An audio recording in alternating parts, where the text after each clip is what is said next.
वही वो देखो पे राम कौन समझ में आया। तो अब हम आते हैं जो वेरी इंपॉर्टेंट टॉपिक है उस हवाले से। नर्व इम्पल्स हमें सीखना है पर उसकी थोड़ी सी एक बेसिक सीखनी है। जैसे कि आपको पता है कल एक दो दिनों से हम न्यूरॉन पढ़ रहे हैं, उस न्यूरॉन के हवाले से कि न्यूरॉन का काम होता है कि सिग्नल या मैसेजेस को एक जगह से दूसरी जगह तक ट्रांसमिट करते हैं, सिग्नल्स को कंडक्ट करते हैं। न्यूरोगिलिया में नहीं, न्यूरॉन में ये एबिलिटी होती है कि सिग्नल्स को एक जगह से दूसरी जगह तक कंडक्ट करते हैं या उनको ट्रांसफर करते हैं। तो जाहिर है उसके लिए एक एनर्जी का होना जरूरी होता है। एनर्जी होगी तो सिग्नल से एक जगह से दूसरी जगह तक जाएंगे। नाउ क्वेश्चन अराइजेस कि ऐसी एनर्जी या उसका जो पोटेंशियल है वो न्यूरॉन के पास किधर होता है, कहाँ पे होता है। तो ये हमारी बुक वगैरह की टर्म्स नहीं है, बुक के अंदर ये लाइन्स ऐसी नहीं है, पर एक छोटा सा कॉन्सेप्ट है। वो अगर सबसे पहले आपके जहन में होगा तो होपफुली आगे आप पूरी मैकेनिज्म को समझने में आपको आसानी होगी। जो एक न्यूरॉन रेस्ट में है उसके पास एक पोटेंशियल एनर्जी होती है। न्यूरॉन जो अभी अनस्टिमुलेटेड है, रेस्ट में है, कोई उसको स्टिमुलस नहीं मिलता है, उसके पास एक पोटेंशियल एनर्जी है। और ये पोटेंशियल एनर्जी आगे कहाँ पे इस्तेमाल होगी? पोटेंशियल एनर्जी इस्तेमाल होगी use to send signals from one part of another part of the body. यही न्यूरॉन का काम है कि सिग्नल को कंडक्ट करना या एक जगह से मैसेज दूसरी जगह तक लेके जाना। यकीनन उसके लिए एनर्जी चाहिए और एनर्जी उसकी कहाँ पे मौजूद होती है कि पोटेंशियल एनर्जी मौजूद होती है। This energy resides in electrical charge difference. Clear हो गई बात कि ये एनर्जी है कहाँ? इलेक्ट्रिकल चार्ज डिफरेंस के अंदर वो एनर्जी मौजूद है। इलेक्ट्रिकल चार्ज डिफरेंस यकीनन आपने फिजिक्स वगैरह में पढ़ा होगा। चार्ज की एक सेपरेशन भी होती है, डिफरेंट चार्जेस भी होती है, एक मीडियम और दूसरे मीडियम में अलग अलग जैसे चार्जेस हैं।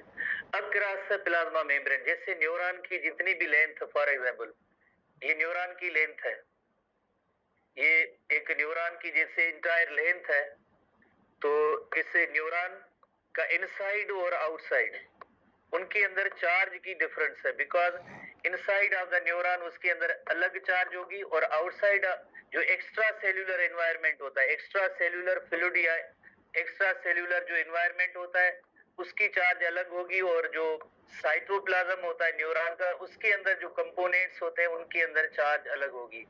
सबसे पहले ये आप क्लियर कर ले कि जैसे न्यूरॉन का काम होता है, न्यूरॉन का काम होता है कि सिग्नल्स को एक जगह से दूसरी जगह तक कंडक्ट करना या ट्रांसफर करना, और उसके लिए जो एनर्जी होती है वो एनर्जी को हम जैसे पोटेंशियल एनर्जी कहते हैं। वो पोटेंशियल एनर्जी होती क्या है?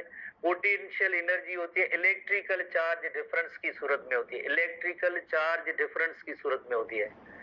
अब इलेक्ट्रिकल चार्ज डिफरेंस किस तरह से, जो साइटोप्लाज्म होता है न्यूरॉन का, जो साइटोप्लाज्म होता है उसके अंदर नेगेटिव चार्ज होती है, और जो एक्स्ट्रा सेल्यूलर फ्लूइड या एनवायरनमेंट है वो उस पे जो है पॉजिटिव चार्ज होती है, नेगेटिव चार्ज पॉजिटिव चार्ज।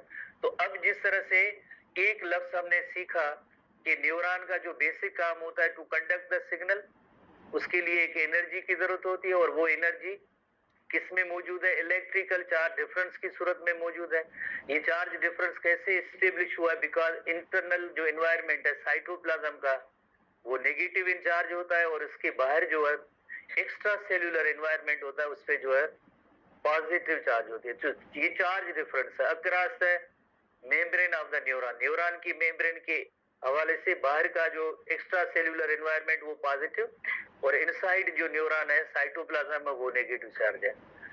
उसके बाद जैसे एक और फिजिक्स के हवाले से क्वेश्चन है कि opposite charges tend to move towards each other.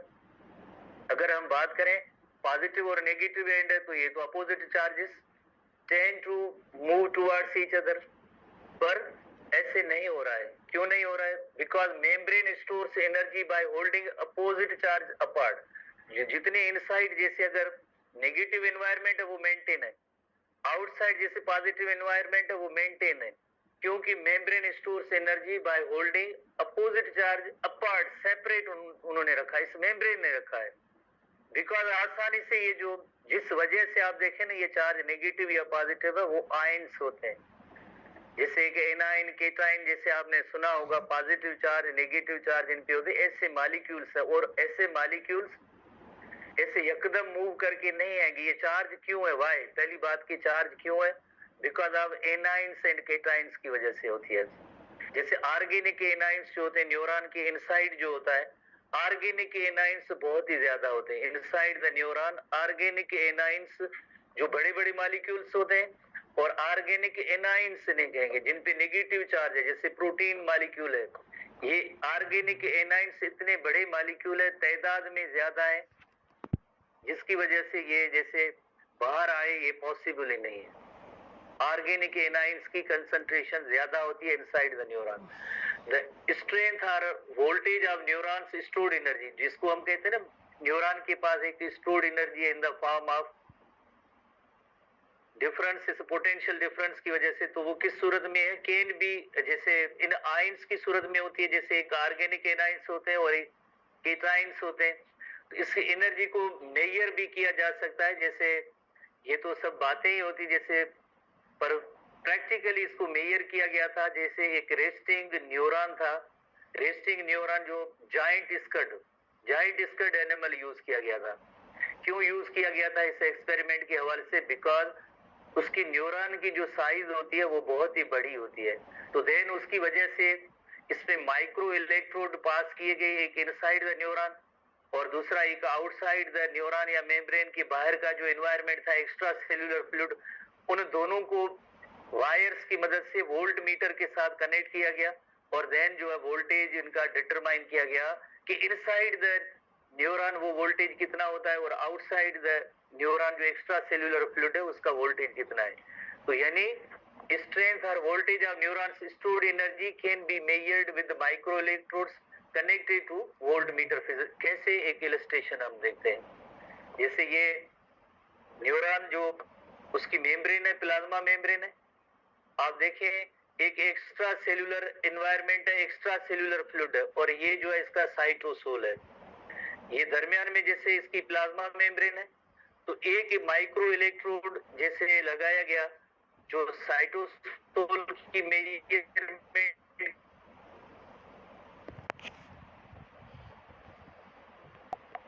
किसके साथ, वोल्ट मीटर के साथ कनेक्ट किया। जब एक ऐसा न्यूरॉन जो रेस्ट में होता है तो उसका जो वोल्टेज उन्होंने मेजर किया था वो था -70 मिलीवोल्ट। तो ये membrane potential is distribution of charge across the cell membrane. जिसे हम थोड़ी देर पहले पढ़ चुके हैं कि इनसाइड द न्यूरॉन जो होता है ऑर्गेनिक एनाइंस बहुत ज्यादा होते हैं। न्यूरॉन के अंदर ऑर्गेनिक एनाइंस बहुत ज्यादा हायर कंसंट्रेशन में होते हैं। इसका मतलब है इनसाइड जो एक नेगेटिव चार्ज है। तो these standard is to compare the inside of the cells relative to outside। यानी outside environment क्या है, inside क्या है। outside जैसे पॉजिटिव, तो वो क्यों, हम इस पे आते हैं, पर पहले आप थोड़ा सा ये देखेंगे inside जो environment नेगेटिव है और इसका जो मेजरमेंट की गई थी तो उस वक्त -70 मिलीवोल्ट आया था। कब कि इनसाइड जो न्यूरॉन होता है वो नेगेटिव चार्ज वाले ऑर्गेनिक एनाइंस की कंसंट्रेशन ज्यादा होती है। तो सबसे पहले आपने ये नोट करना है कि इसकी स्ट्रेंथ किस में है, इस पोटेंशियल डिफरेंस में है। नंबर 2, जैसे ये ऐसा क्यों है, ऐसा इस वजह से बिकॉज न्यूरोलेमा जो plasma membrane of the neuron है उसके इनसाइड जैसे आप देखें और आउटसाइड देखें, कंपेयर करें। इस इलस्ट्रेशन इधर बनाते हैं कि जिसमें हम इस मेम्ब्रेन के हवाले से देखेंगे कि इसकी मेम्ब्रेन के अंदर क्या क्या होता है। ये जो प्लाज्मा मेम्ब्रेन इसकी हम लेंगे, उसके अंदर हम ऑब्जर्व करें तो इसके अंदर होता क्या है। इसके अंदर एक, जैसे फॉर एग्जांपल ये मेम्ब्रेन का छोटा सेक्शन लिया है, इस मेम्ब्रेन के अंदर जैसे ये इनसाइड एनवायरनमेंट न्यूरॉन की इनसाइड का एनवायरनमेंट है और ये एक्स्ट्रा सेल्यूलर एनवायरनमेंट जो फ्लूइड वाला एनवायरनमेंट है। थोड़ी देर पहले पढ़ा था कि इस पे बाहर की जो चार्ज है वो पॉजिटिव है। क्यों पॉजिटिव है, इस न्यूरॉन के बाहर जो ये पॉजिटिव है और इनसाइड जो आपने थोड़ी देर पहले नोट किया था इनसाइड जो है नेगेटिव है। इनसाइड नेगेटिव क्यों है, बिकॉज ऑर्गेनिक एनाइंस की कंसंट्रेशन बहुत ज्यादा, ऑर्गेनिक एनाइंस जो हायर कंसंट्रेशन में है और ये बड़े मॉलिक्यूल हैं जैसे प्रोटीन मॉलिक्यूल्स हैं, तो ये प्रोटीन यहाँ से पास नहीं हो सकेंगे, तो ये हमेशा जिन पे जैसे नेगेटिव चार्ज है। अब हम देखेंगे और कौन कौन सी चीजें हैं। एक चीज आपके जहन में होनी चाहिए, रिकॉल करें कि ये प्लाज्मा मेम्ब्रेन किसकी बनी होती है। Plasma membrane major component, main fabric of the plasma membrane phospholipid main fabric है। पर उसके साथ साथ जैसे की कुछ एक चंद एक गेट्स होते हैं, जैसे चैनल की सूरत में काम करते हैं। उन्हीं प्रोटीन के इस गेट के जरिए सर्टेन आयंस पास हो सकेंगे। बाकी जैसे मेन फैब्रिक का प्लाज्मा मेम्ब्रेन होता है वो फास्फोलिपिड मॉलिक्यूल होता है, उसके जरिए जैसे ऐसे आयंस वगैरह पास नहीं हो सकेंगे। तो उसमें जो है गेट्स है, जैसे हम कहें कि गेट्स हैं, चैनल्स हैं, जिसमें आयन से उसी में से पर्टिकुलर आयन जो है वो पास हो सकता है। कुछ ऐसे जैसे गेट्स या चैनल्स होते हैं जिनमें मोस्टली तो एक ही स्पेसिफिक आयन उसी में से पास हो सकता है। प्रोटीन के ये बने होते हैं चैनल्स, एक स्पेसिफिक टाइप कुछ ऐसे होते हैं जिनमें एक या दो जो है ये टाइप के जो आयंस जो है पास हो सकते हैं। जैसे सोडियम पोटेशियम पंप जो है, आप एग्जांपल ले सकते हैं। इस चैनल से या गेट से sodium as well as potassium ions जैसे पास होते हैं by the use of ATP. पर इन प्लाज्मा मेम्ब्रेन के साथ ऐसे आयन चैनल्स या गेट्स होते हैं। कौन कौन से आयन चैनल या गेट्स होते हैं? सबसे पहले 3 टाइप्स के चैनल्स को सीखेंगे। एक चैनल होते हैं जिन्हें कहते हैं लीक चैनल या लीकेज चैनल। ये हमेशा जैसे ओपन ही रहते हैं लीक चैनल्स। सोडियम का भी लीक चैनल है एज वेल एज पोटेशियम का भी लीक चैनल है। दूसरी जो चैनल्स की कैटेगरी जो दूसरी है उसमें वोल्टेज गेटेड चैनल्स हैं। वोल्टेज गेटेड चैनल्स हैं, वोल्टेज गेटेड चैनल्स हैं, आयन चैनल्स हैं, जिनमें से अगर न्यूरॉन की इनसाइड और आउटसाइड एनवायरनमेंट में चेंज होती है तो उसके रिस्पांस में ये चैनल ओपन होंगे या क्लोज होंगे, हर वक्त नहीं। लीक चैनल्स होते हैं ये ओपन ही रहते हैं। पर वोल्टेज गेटेड चैनल होते हैं, एक सोडियम चैनल होता है और एक पोटेशियम चैनल होता है, ये इनको हम कहते हैं वोल्टेज गेटेड चैनल्स। इसी तरह से एक और कैटेगरी है जिसे कहते हैं sodium potassium pump. Sodium potassium pump, sodium potassium pump, sodium potassium pump, ये भी एक तरह से प्रोटीन का जैसे गेट है, जिसकी मदद से हम आखिर में जब पढ़ेंगे तो 3 सोडियम आयंस जो है बाहर जाएंगे और उसके बदले में 2 पोटेशियम आयंस जो है 2 पोटेशियम आयंस जो न्यूरॉन के अंदर आएंगे by the help of ATP की यूज से। तो एक पॉइंट अब हमने नोट किया है कि न्यूरॉन के जो प्लाज्मा मेम्ब्रेन होती है उसमें इसमें 3 टाइप्स के ऐसे चैनल्स होते हैं, आयन चैनल्स होते हैं। आयन चैनल्स में एक लीक चैनल या लीकेज चैनल, जो sodium leakage channel, potassium leakage channel होते हैं। ये जो कंसंट्रेशन ग्रेडियंट के अकॉर्डिंगली जिसमें आयंस की मूवमेंट होती रहती है। जैसे अगर एक साइड पे कंसंट्रेशन ज्यादा है, दूसरी साइड पे किसी आयन की कम है, तो उस डायरेक्शन में ये मूव होते रहते हैं। जैसे फॉर एग्जांपल पोटेशियम आयंस जो है मुसलसल अगर एक न्यूरॉन रेस्ट में है तो पोटेशियम आयंस जो है वो बाहर जा रहे होते हैं। आपको थोड़ी नॉलेज तो मौजूद है ना आपके पास, इससे इनसाइड न्यूरॉन शुरू में पोटेशियम आयंस की कंसंट्रेशन ज्यादा होती है और बाहर सोडियम आयंस की कंसंट्रेशन ज्यादा होती है। पोटेशियम आयंस के चैनल भी ऐसे लीक चैनल भी ज्यादा है, जिसकी वजह से ये बाहर जाते रहते हैं, मुसलसल बाहर जाते रहेंगे न्यूरॉन से इनसाइड टू आउटसाइड ये बाहर जाते रहेंगे। तो जाहिर है पीछे क्या रह जाएगा, नेगेटिव वाले चार्ज वाले कंपोनेंट्स ज्यादा होंगे, तो इनसाइड उनका जो है नेगेटिव होता है, बाहर जो है उनका पॉजिटिव होता है। ये जो ऑर्गेनिक एनाइन बड़े हैं ये फिक्स है, ये कोई इनकी मूवमेंट नहीं होती है, इनकी कभी भी नहीं मूवमेंट होती ऑर्गेनिक एनाइन की। इनकी साइज इतनी बड़ी है, ना ही इनको बाहर निकलने के लिए कोई गेट या चैनल दिया गया है। गेट या चैनल जो है मौजूद है वो सिर्फ आयंस की मूवमेंट के लिए होते हैं। सिर्फ आयंस जो इनसाइड और आउटसाइड जैसे ये मूव कर सकते हैं।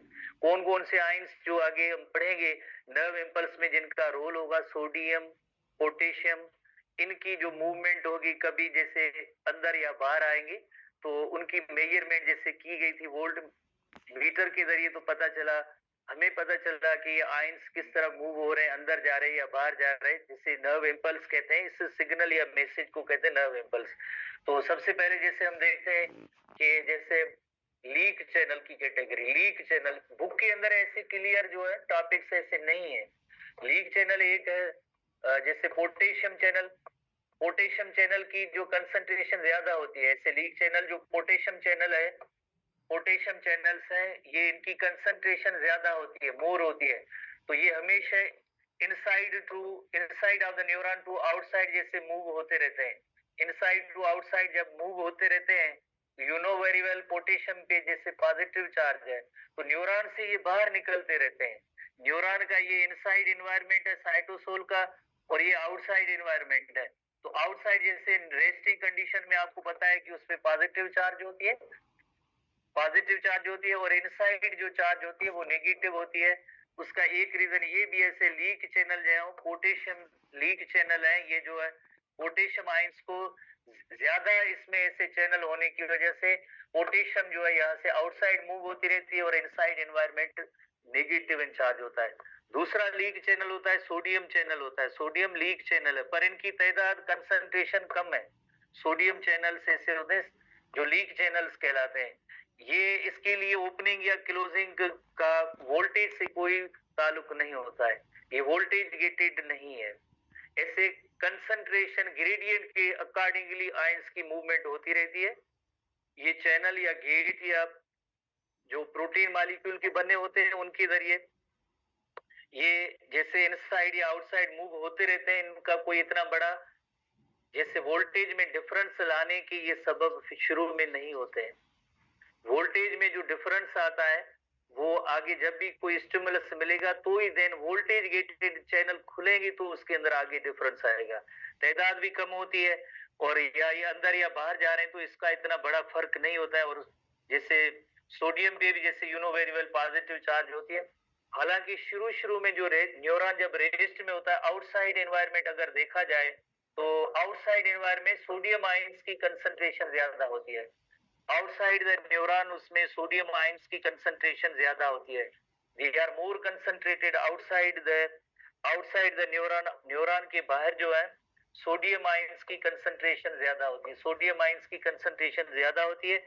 इनसाइड द न्यूरॉन, न्यूरॉन के अंदर में जैसे पोटेशियम आयंस की कंसंट्रेशन ज्यादा है।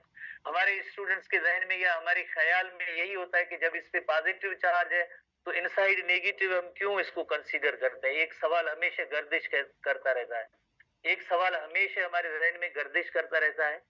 जब पोटेशियम पे भी जैसे हम कहते हैं पॉजिटिव है और फिर भी हम कहते हैं कि इनसाइड जो नेगेटिव है, ऐसा क्यों है? बिकॉज ऑर्गेनिक एनाइंस होते हैं, उनकी कंसंट्रेशन या तादाद ज्यादा होता है। ऑर्गेनिक एनाइंस या कंसंट्रेशन की जो तादाद ज्यादा होती है। जैसे अगर हम एक एग्जांपल लें, ये जैसे रूम है, इस रूम के अंदर कुछ एक ऐसे स्टूडेंट्स हैं जिनमें जैसे ब्लू कलर जो है उनकी जो कपड़े ज्यादा है। आउटसाइड स्टूडेंट जैसे बैठे हैं उनमें रेड कलर की जो है कपड़े उनकी तादाद जैसे फॉर एग्जांपल ज्यादा है। तो ब्लू और रेड का हम कंपेयर कर रहे हैं, पर इस रूम के अंदर जो है व्हाइट क्लॉथ्स वाले इतने ज्यादा हैं कि अगर ये ब्लू वाले जैसे बाहर भी जाएंगे या अंदर आएंगे तो फर्क नहीं पड़ेगा, क्योंकि ऑलरेडी इतने जो तादाद व्हाइट वाली मौजूद है। तो इस वजह से ये जो पोटेशियम चैनल है जिनपे जैसे पॉजिटिव चार्ज है, सोडियम चैनल है जिसपे पॉजिटिव चार्ज है। पोटेशियम अगर इधर पॉजिटिव वाले भले ज्यादा हो एज कंपेयर टू सोडियम भले ज्यादा हो, पर कंसंट्रेशन किसकी ज्यादा है? कंसंट्रेशन हम नोट करें ऑर्गेनिक एनाइंस की ज्यादा है, इस वजह से इनसाइड एनवायरमेंट होता है वो नेगेटिव होता है। ठीक है, भले इस पे पॉजिटिव चार्ज है कोई इशू नहीं, और ये इसमें जो है सोडियम पे भी पॉजिटिव चार्ज है, वो तो आउटसाइड का एनवायरनमेंट है। इनसाइड न्यूरॉन साइटोसोल के अंदर, साइटोप्लाज्म के अंदर इतनी ज्यादा तादाद है कि अगर ये पोटेशियम आयंस अगर बाहर भी जाए तो वो ये या जिस तरह से शुरू में कोई फर्क नहीं पड़ता है, क्योंकि इनसाइड जो या अंदर भी पड़े हैं तो इसका पॉजिटिव चार्ज का इन पे कोई फर्क नहीं पड़ता है। इनसाइड न्यूरॉन ऑर्गेनिक एनाइंस की जो तादाद या कंसंट्रेशन ज्यादा होती है ऑर्गेनिक एनाइन की। दूसरे जो चैनल है जिन्हें हम कहते हैं वोल्टेज गेटेड चैनल, थोड़ी डेफिनेशन अब पढ़नी है, थोड़ा बेल भी लग गया है, टाइम जाया हो गया। वोल्टेज आज सिर्फ गेट्स को ही हम पढ़ेंगे कि वोल्टेज गेटेड चैनल कौन से? Voltage gated channel, neuron voltage gated channel एक हेडिंग पे आते हैं।